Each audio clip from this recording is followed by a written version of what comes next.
When a single sentence escapes the lips of a high-ranking Privy Councillor, the entire monarchy reels. "We need a regent now," a phrase never meant to see the light of day, was reportedly overheard in a sealed room during King Charles's ongoing medical recovery. But who said it? And what were they truly afraid of? Before we go deeper into what this really means for the royal family, make sure to subscribe so you don't miss a single update. The halls of St. James's Palace were never meant to echo with panic. Yet sources say that during a private, unscheduled meeting of senior Privy Councillors, a voice measured, trembling, but resolute spoke the unthinkable. As King Charles continues a prolonged and closely guarded recovery from a serious, though undisclosed, health crisis, the question no one dared to ask has now exploded into the open. Is the throne at risk of going silent? While official channels from Clarence House continue to issue vague, cautiously optimistic updates, those closest to the sovereign know better something is deeply wrong. And now that one whispered sentence has pierced the veil of royal calm, the meeting itself was never meant to be public knowledge. Held behind locked doors, free from press presence and stripped of digital records, it was a moment for the monarchy's most trusted minds to confront a brewing constitutional dilemma. Yet within hours, word spread. First, a single text to a political aide. Then, a voice note shared privately between two royal journalists, and soon after headlines. "Call for regent?" screamed one. "Palace crisis behind closed doors," warned another. But no one had answers, just that haunting quote, and the implication that Britain's most sacred institution was more fragile than it appeared. As speculation surged, so did the guessing game. Who said it? Was it one of the more traditionalist members, desperate to preserve monarchy's continuity? Or someone younger, pushing for a new era under a different face? The name remains shrouded, but the weight of the sentence alone has sparked more chaos than an outright declaration ever could. Behind the gates, long-standing staff members reportedly exchanged hushed glances. Royal aides cancelled appearances without explanation. Even the usually unflappable Princess Anne was seen leaving a high-level meeting early, lips pressed in a thin, unspoken fury. What makes this moment more chilling is the gravity of the word regent. In modern times, it's almost ceremonial, a contingency that remains in the shadows, never needed, never voiced. But this leak thrust it violently into the light. To even consider appointing a regent means that the sovereign is no longer seen as fully capable of fulfilling the duties of the crown. In legal terms, it signals incapacitation. In royal tradition, it signals betrayal. And now, the monarchy finds itself on a razor's edge between those interpretations. But what truly amplified the impact was the public's hunger for answers. The press fed on every scrap of the leak, debating not only who said it, but whether the monarchy has already entered a silent crisis phase. The public, already weary from political unrest and economic strain, now faced the unsettling reality that their head of state may not return to full command, and no one was willing to say it aloud. Not yet. That is, except for one person. One anonymous insider who took a chance on a single sentence. A sentence that may change everything. But this whisper wasn't just idle panic. It revealed a growing storm behind the palace gates, a storm Catherine and William could no longer ignore. In public, she smiles. In private, she prepares. While the monarchy publicly insists on calm, insiders report Catherine has been quietly training for a role she was never supposed to inherit so soon, that of regent in all but name. While the media spotlight remained fixated on King Charles's recovery and the growing wave of speculation, something extraordinary was unfolding behind the scenes. Catherine, Princess of Wales, was no longer simply attending public functions, she was commanding them. As Charles retreated into silence and uncertainty, Catherine stepped into arenas once reserved only for the monarch. Her presence at state banquets, military ceremonies, and high-level diplomatic receptions wasn't just symbolic, it was strategic. And while courtiers publicly dismissed it as continuity, insiders whisper that it was anything but routine. Behind the palace walls, Catherine was preparing for something monumental. The true shift, however, wasn't in front of the cameras, it was in the council chambers and briefing rooms the public never sees. At Windsor Castle, a place once associated with quiet family retreats, sources claim Catherine began chairing internal briefings with military advisors and senior staff. These were not ceremonial appearances. They were real, decisive, and conducted with precision that stunned even seasoned royal aides. She didn't ask for permission, she acted with instinct. And as the void of Charles's leadership widened, her influence filled it silently, commandingly. Yet, she wasn't alone. Princess Anne and the Duchess of Edinburgh, Sophie, two women known for their discretion and loyalty, emerged as her quiet mentors. This unlikely trio, dubbed by some as the Royal Triangle, began appearing more frequently together, exchanging notes, arriving at meetings in tight coordination. According to one palace staffer, it wasn't obvious at first, but over time, we saw the shift. Catherine wasn't shadowing anymore. She was leading. Their alliance, rooted in trust, strategy, and shared purpose, became the backbone of a quiet royal resistance to inertia. In contrast, Camilla's silence became deafening. Once touted as the stabilizing consort beside Charles, her absence during this crucial moment raised more questions than answers. Rumors of internal disagreements, missed briefings, and emotional strain only widened the divide between her and the growing circle rallying behind Catherine. For some, it marked a symbolic end to Camilla's influence. For others, it was a sign that power was realigning at a pace the monarchy could no longer hide. Then came the whispers. Leaked from the depths of Kensington Palace, aides began saying what no one dared put in writing: she's already acting as regent in practice. One senior official allegedly admitted, "If Charles doesn't return, we're ready. And it's her. We'll follow." Those words, though unofficial, carried a weight no title could match. They were an unspoken acknowledgement that Catherine wasn't waiting for the crown, she was earning it, step by step, in silence and in resolve. But if Catherine was the silent force preparing for impact, William was the heir caught between loyalty and responsibility. For Prince William, this wasn't just a power shift, it was a moral reckoning. As father, son, and future king, he faced the unthinkable. Should he support a regency for his own father, or fight it with everything he had left? With every day, King Charles remained absent from his royal duties. The pressure on William mounted like a storm cloud, refusing to break. He was no longer simply an heir in waiting. He had become the de facto face of the monarchy. Meetings that once belonged to the king were now quietly led by William. Foreign diplomats, once content with symbolic greetings, now insisted on formal briefings, and William, calm, composed, but clearly conflicted, showed up, delivered, and departed without fanfare. But behind the polished facade was a man tormented by a truth he could neither speak nor avoid. The crown might need to pass, not by death or abdication, but by necessity, and that necessity would have to come from him. His growing role did not go unnoticed within the palace, and neither did the resistance it triggered. Senior aides, loyal to Charles' men, who had served the king for decades, openly challenged the idea of a regency. To them, it wasn't just about protocol, it was about legacy, tradition, and loyalty to a man they considered unbreakable. Their whispers turned into roadblocks. Requests were delayed, briefings cut short, and access to sensitive documents tightly controlled.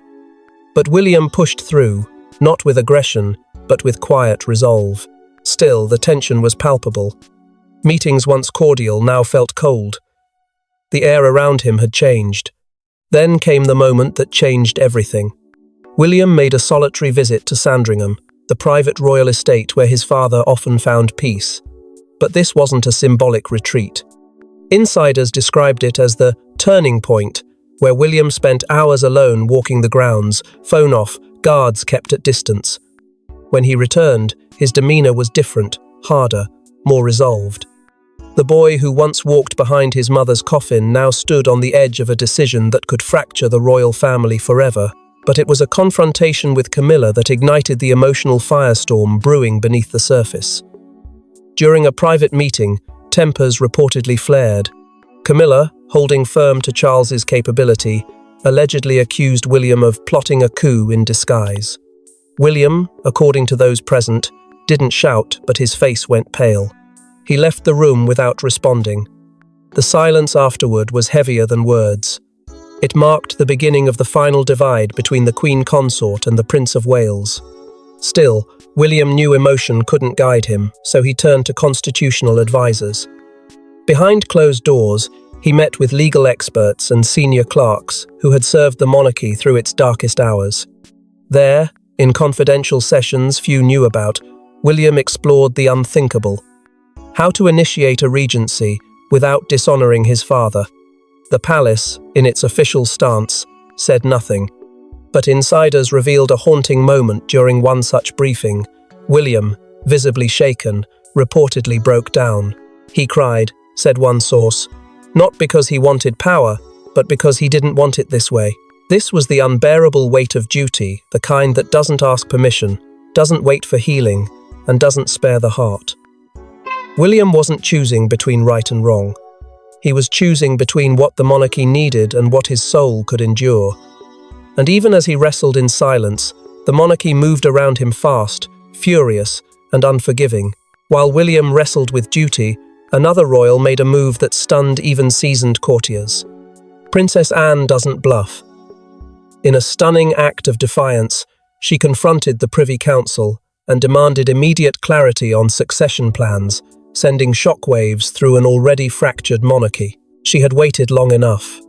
While others tiptoed around the truth of King Charles's condition, shielding the public and even parts of the institution from the full gravity of the situation, Princess Anne broke the silence with characteristic precision.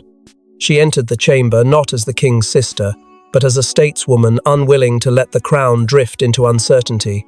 The air was thick with apprehension when she stood, voice calm but razor-sharp, and delivered what no one else dared: a formal call for an emergency review of regency protocols. No euphemisms. No cautious language, just direct, surgical confrontation. The monarchy had reached a moment of reckoning, and Anne had no interest in pretending otherwise. Her frustration had been simmering for weeks. Behind the polished smiles and stiff courtesies, Anne had grown increasingly disillusioned with the wall of silence around her brother's health. She had seen the toll firsthand: his slowed movements, his extended absences, the layers of handlers intercepting information before it reached the family. And when even senior royals were met with vague responses and empty reassurances, Anne realized the real decisions were being delayed out of fear. That fear, she knew, was now the monarchy's greatest threat. But what stunned even the most hardened members of the council wasn't just her demand, it was the momentum behind it. Within minutes, younger Privy Council members began nodding in agreement. Some, until that moment hesitant to challenge the old guard, now found their voice under Anne's unshakable lead. These weren't rebels. They were loyalists whose loyalty had shifted from protecting a frail king to protecting the very system he once stood for. Their allegiance hadn't weakened, it had evolved. And with it, the room fractured. One seat, notably, remained empty throughout: Camilla's. Whether by exclusion or by design, the Queen Consort was not invited. And when news of Anne's bold move reached her, aides described her response as a mixture of disbelief and fury. It was a moment that finally exposed the cold truth within palace walls. There were now two monarchies forming. One clinging to Charles's legacy, the other preparing for life beyond it. Anne backed her motion with historical weight. She reminded the council of the times Britain had invoked regency before, during George III's madness, during wartime uncertainty. "We've done this before," she reportedly said, "and the crown did not fall. It adjusted, it endured." Her words weren't sentimental, they were strategic. A reminder that monarchy is not about individuals, it's about continuity. And continuity, in its purest form, requires painful decisions. But the motion didn't pass smoothly. The council split almost instantly. Some pushed back, warning of constitutional chaos, of political fallout. Others argued that not acting was itself a constitutional betrayal. And so, A crisis began to take form, not just within the royal family, but within the very architecture of British governance. The machinery of monarchy, once steady and unquestioned, now shuddered under the weight of indecision. But if the palace halls trembled under Anne's authority, it was a hidden document from the past that turned whispers into roars. Tucked away in a sealed envelope, hidden in Charles's private archive, was a clause no one saw coming, a contingency for regency, written in his own hand, and it didn't name Camilla. It was discovered not by design, but by chance. During a quiet legal review of royal documents at Windsor, intended to prepare for any scenario should the king's condition deteriorate, a senior clerk stumbled across a sealed folder, marked only with the king's initials and a single proper date. Inside, they found something that would shift the entire balance of power, a personal letter, handwritten by Charles himself, outlining his wishes if he were to become incapacitated. And in it, in unmistakably deliberate phrasing, Charles did not name Camilla. Instead, he wrote the unthinkable, "I entrust Catherine and William jointly to oversee all constitutional responsibilities of the Crown until such time as I may return in full capacity." The implications were immediate and explosive. Legal experts summoned to review the document were stunned. The wording was clear, the intent unmistakable. But the date? It predated his coronation. That fact alone opened a minefield of legal and constitutional questions. Why had this never been disclosed? Had Charles changed his mind but failed to destroy the letter? Or had he known something about his health far earlier than anyone had admitted? No one could say for sure. But the palace legal team was now fractured down the middle, some claiming it was a private expression of intent with no legal weight, others arguing it was a valid directive that could override council proceedings under the Regency Acts if formally acknowledged. Then came the fallout. When the document was brought to light within the inner circle, Camilla reportedly lost control. One palace source described her reaction as a full-blown meltdown, slamming her office door shut and refusing to attend a scheduled diplomatic event that evening. To be omitted entirely from such a critical contingency plan by the man who had defended her presence in the monarchy for decades was more than a snub. It was, in the eyes of many, a public demotion sealed in private ink. Whatever unity remained between her and the inner family fractured irreparably in that moment. And the aftermath didn't stop there. The aide who had handled the folder and initially attempted to suppress its contents before others saw it allegedly hoping to give Camilla's team time to respond, was quietly suspended. No statement was released, but their name was scrubbed from internal communications within 24 hours. The message from the palace was clear. There would be no hiding from this. The truth was now out. The monarchy's own blueprint had been rewritten, and not by advisors, but by the king himself. The leak changed everything, but it was the public's reaction that would soon push the monarchy to its tipping point. As news of the regency possibility erupted across the media, the British public responded not with fear but with fire. Petitions, protests, and political demands surged as the people chose sides in a royal war that had only just begun. Within hours of the leaked clause surfacing, the internet lit up like a battlefield. What began as whispers behind palace gates exploded into digital outrage, unity, and fierce division. Petitions demanding that Catherine be named acting monarch surged past 100,000 signatures in a single day, crashing parliamentary servers and setting social media ablaze. Headlines once tiptoeing around the king's health now roared with unfiltered urgency. The nation has decided. And the truth was impossible to deny. An overwhelming wave of support was gathering behind the Prince and Princess of Wales, not out of ambition, but out of desperation for stability. To the public, Catherine had already stepped into the role. Now, they wanted it made official. The British press fractured under the pressure. Long-standing tabloid alliances buckled as editors clashed behind closed doors. Some doubled down on their loyalty to Queen Camilla, framing her as the true guardian of continuity and warning against a silent power grab. Others broke ranks, declaring the monarchy needed fresh leadership, pointing to Catherine's unquestioned composure and William's silent statesmanship. Daily columns turned into war zones. Comment sections became battlegrounds. The royal family was no longer a symbol of unity. It had become a mirror of national division. But perhaps the most damning blow came from data, not headlines. A leaked internal poll, reportedly commissioned by Downing Street, showed a staggering 78% of the public supporting a joint interim leadership under William and Catherine should the regency be invoked. Among younger demographics, the number soared even higher. In Scotland and Wales, long sceptical of royal authority, something even more unexpected occurred: calls for independent regency representation. Political figures from both nations raised eyebrows as they suggested that if a transition was imminent, the Crown's reach should reflect the autonomy of its regions. The monarchy wasn't just teetering at the national level, it was unravelling across the Union. Inside Parliament, constitutional scholars were dragged into emergency sessions. Advisers warned of an unprecedented political royal collision if public demand overruled royal discretion. Even party lines blurred as MPs cautiously debated whether they could or should intervene. One member of Parliament was overheard saying, "This isn't just a family matter anymore. This is a constitutional reckoning." It was clear.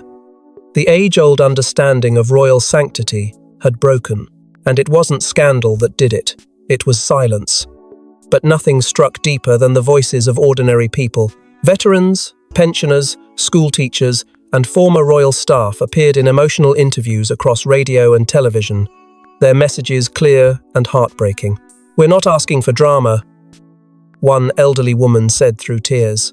"We just want to feel safe. We want to know someone is steering the ship." In this storm of confusion, Catherine and William weren't just heirs, they were anchors. And the people, from the countryside to the city streets, were pulling them closer by force. As public sentiment surged toward the Cambridge family, Camilla made a risky move that would either cement her power or obliterate it.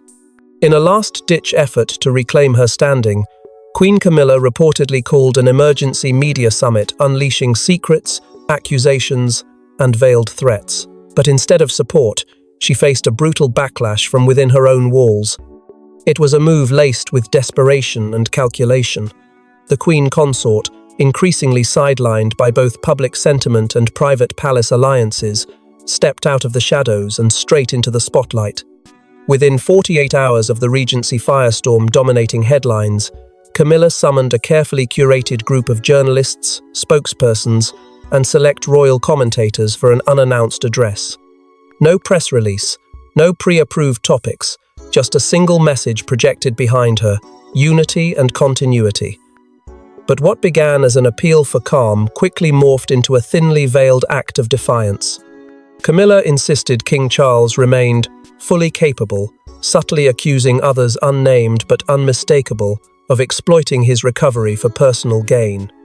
Yet, as her voice carried through the gilded room, the illusion of control shattered. Almost immediately after her remarks were broadcast, a clip surfaced, grainy, unedited, and damning. It showed Charles, days earlier, needing assistance to sign a document during what was supposed to be a private briefing. The footage, allegedly leaked by a staffer furious over the Queen's portrayal of the King's condition, contradicted her claims in real time. Trust, already fraying, collapsed further.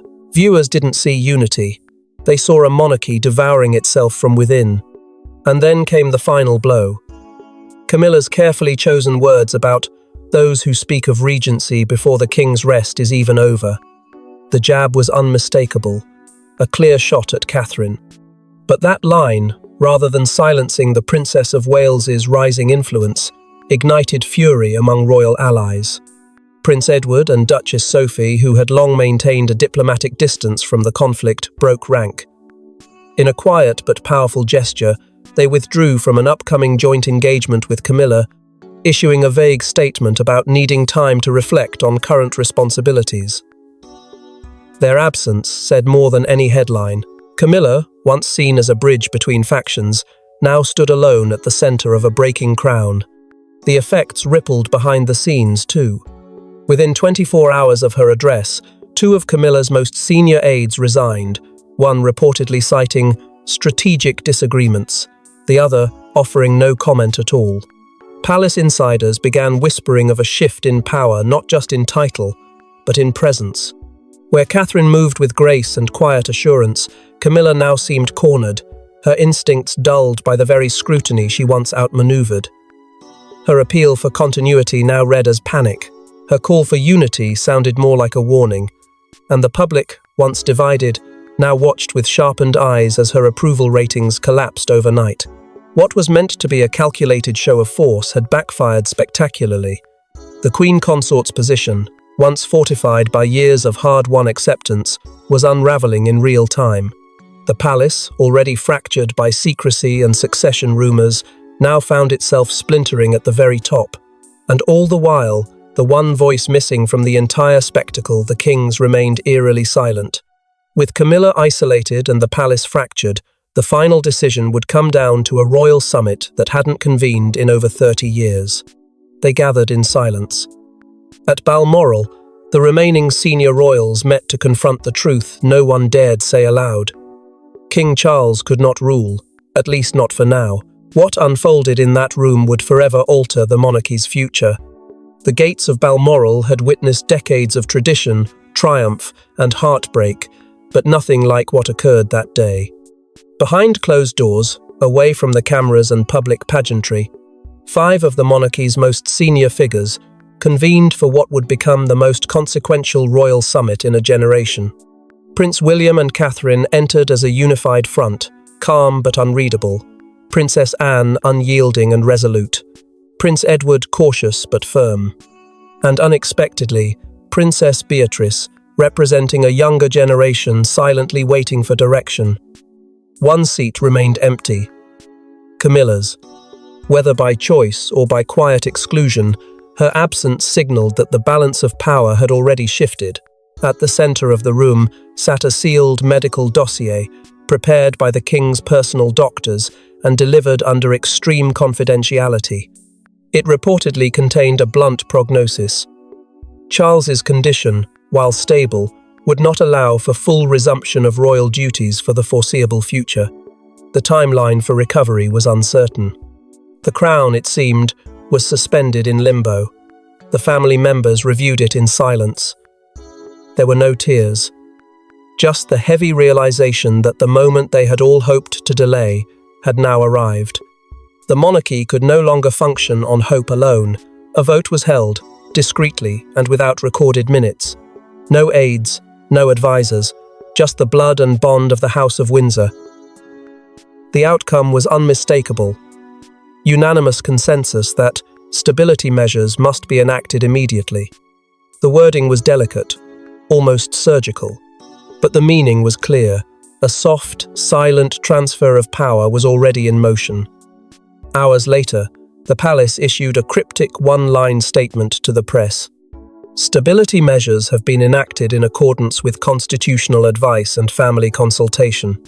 There was no mention of a regent, no formal titles shifted, yet the symbolism was unmistakable. But it wasn't just the statement that sparked speculation. It was the images that followed. Catherine, leaving the summit with a single red folder clutched tightly in her hand, its contents unknown, its significance undeniable. It was said to contain notes, signatures, and a strategy brief for the next 90 days, a power map of the monarchy's immediate future. She didn't speak to reporters. She didn't need to. The moment was already speaking for her. Later that night, the royal standard traditionally flown over the king's official residence was quietly changed, not over Clarence House, but over Kensington Palace. For those who understood royal protocol, it was louder than any speech. Power had shifted, and it had settled over the next generation. But even as the crown adjusts behind palace gates, the real final chapter lies in what Charles himself will say if he ever speaks again. King Charles has not been seen in weeks. No voice, no letter, no sign of dissent or consent. As Britain stands suspended between eras, one question looms over Buckingham Palace like a shadow. Has the crown already passed without a single word? The silence is no longer dignified. It is deafening. With every day that passes without a message from the king, speculation thickens. Royal reporters scan palace gates. Cameramen pan across empty motorcades. But there is no movement, no acknowledgement, just a kingdom frozen in anticipation. Behind the grandeur, the absence of Charles has become more than a mystery. It is a vacuum. And in that vacuum, truth, fiction, and fear begin to blur. Whispers of cognitive decline, once dismissed as cruel rumor, have resurfaced with disturbing persistence. One anonymous aide allegedly leaked that the king no longer recognizes members of his inner staff. The claim was quickly denied, but the damage was done. The doubt was planted, and with no appearance to counter it, the silence spoke louder than any denial ever could. In a move that raised more eyebrows than comfort, the Archbishop of Canterbury was quietly seen entering Sandringham late one evening. No cameras, no entourage. A private visit officially labelled as a spiritual check-in, but insiders believe it was much more. A quiet prayer behind closed doors, a blessing for a man no longer leading, but lingering. A moment of truth the public wasn't meant to witness but now can't unsee. Meanwhile, Catherine, once seen as simply the Princess of Wales, is now undeniably functioning as Britain's de facto head of state. She has opened parliaments, led diplomatic receptions, and held strategic meetings with defence chiefs without Charles, and increasingly, without hesitation. Her composure, once admired, now commands. Foreign governments have begun adjusting their protocols. Diplomatic correspondence is being addressed to William, not Charles. Even Commonwealth representatives are shifting ceremonial roles toward Kensington Palace, as if responding to a transition already underway. But perhaps the most haunting reaction has come not from within palace walls, but from the people. Across Britain, there's a new tone in the public voice, not scandal or outrage, but sorrow. Letters to newspapers now carry lines like, "We miss him," or "We never got to say goodbye." The older generation speaks of grief, the younger, of confusion. But both share one aching sentiment. The monarchy has changed, and they don't know exactly when or how it happened. And yet, despite the quiet heartbreak, there is still hope. A hope that if this silence must continue, it will do so with dignity. A hope that the weight now resting on William and Catherine's shoulders will not crush them but crown them. Still, the wound remains open. The nation does not know if it is grieving a king, awaiting his return, or adjusting to his silent departure. And so, with one whispered sentence, "We need a regent now. The House of Windsor may have crossed a line it can never uncross." Thanks for watching. Please don't forget to like and subscribe, and we will see you in next one.